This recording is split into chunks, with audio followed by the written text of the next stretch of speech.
जमलेल्या माझ्या तमाम हिंदू बांधवांनो, भगिनींनो आणि मातांनो, हे शब्द आहेत हिंदू हृदय सम्राट बाळासाहेब ठाकरे यांचे. महाराष्ट्रात मराठी माणसाचं अस्तित्व टिकवणारे, मराठी माणसासाठी लढणारे, महाराष्ट्र हा मराठी माणसाचाच आहे हे ठणकावून सांगणारे, महाराष्ट्राच्या राजकारणाला आपल्या इशाऱ्यांवर चालवणारे एकमेव नेते म्हणजे स्वर्गीय बाळासाहेब ठाकरे. नमस्कार, मी ओंकार कोळपकर आणि आपण पाहताय प्युअर राजकारण. शिवसेनेचे संस्थापक बाळासाहेब ठाकरे यांची आज 13वी पुण्यतिथी आहे. आजच्याच दिवशी 17 नोव्हेंबर 2012 ला वयाच्या 86व्या वर्षी त्यांनी या जगाचा निरोप घेतला. बाळासाहेबांची प्रतिमा कट्टर हिंदू नेते अशी राहिली. बाळासाहेब ठाकरे यांची महाराष्ट्राच्या राजकारणातील भगवे वादळ आणि मराठी माणसाच्या हितासाठी लढणारा लढवय्या नेता अशी ख्याती होती. बाळासाहेबांनी राजकीय व कौटुंबिक जीवनात अनेक चढउतार अनुभवले. चला तर मग बाळासाहेबांच्या पुण्यतिथीनिमित्त आपण त्यांच्या याच आठवणींना उजाळा देऊयात. शिवसेना संस्थापक बाळासाहेब केशव ठाकरे यांचा 13वा स्मृतिदिन आज आहे. बाळासाहेब ठाकरे हे एक व्यंगचित्रकार होते व सामना या वृत्तपत्राचे संस्थापक, संपादक, अनेक राजकीय नेते होते. बाळासाहेब ठाकरे आपल्या व्यंगचित्रातून राजकीय सामाजिक प्रश्नांवर भाष्य करायचे. 1966 साली बाळासाहेबांनी शिवसेनेची स्थापना केली. बाळासाहेबांच्या मते समाज सुधारकांची समृद्धी परंपरा असलेला महाराष्ट्र पुरोगामी आहे, पण मराठी माणूस मागे राहिला आहे. महाराष्ट्रात सुविधा आहेत, पण मराठी माणूस दुविधेत आहे. आपल्याकडे उद्योग आहे, पण मराठी तरुण बेरोजगार आहे. पैसा आहे, पण मराठी माणूस गरीब आहे. देशात महाराष्ट्राला मान आहे, परंतु महाराष्ट्रातलाच मुंबईतला मराठी माणूस अपमानित होतो आहे. म्हणून साहेबांनी शिवसेना स्थापन करण्याचा निर्णय घेतला.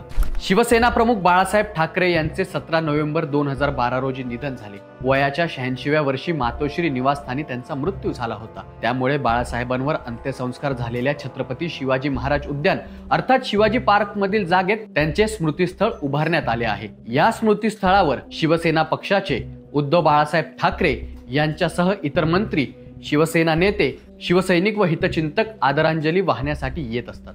23 जानेवारीला बाळासाहेबांच्या जयंतीनिमित्त या स्मृतिस्थळाला लाखो चाहते भेट देतात. तर 17 नोव्हेंबर म्हणजेच बाळासाहेबांची पुण्यतिथी असून या निमित्ताने स्मृतिस्थळ विविध शोभिवंत झाडांच्या फुलांनी सजवण्यात येते.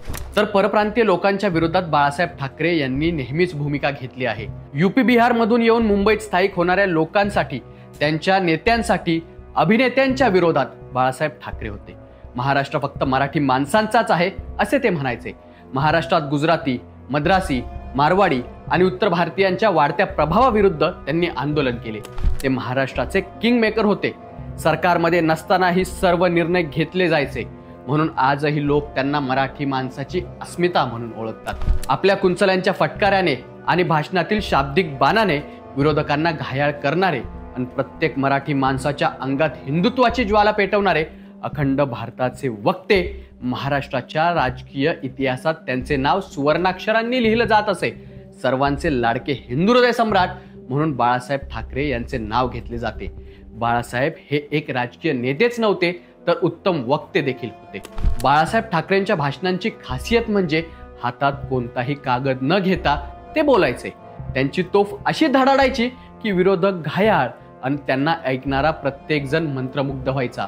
बाळासाहेब ठाकरे यांची भाषणं म्हणजे शिवसैनिकांसाठी जणू पर्वणी असायची. ते एखाद्याच्या विरोधात बोलायला लागले की शत्रूसारखेच वाटायचे. मात्र जेव्हा ते एखाद्याची स्तुती करत तेव्हा त्यांच्यापेक्षा मोठा कोणीच मित्र नाही असा देखील भाव तयार व्हायचा. आता बाळासाहेब ठाकरेंबद्दल काही गोष्टी आपण जाणून घेऊयात. बाळासाहेब ठाकरे यांना चांदीच्या सिंहासनावर बसण्याची आवड होती.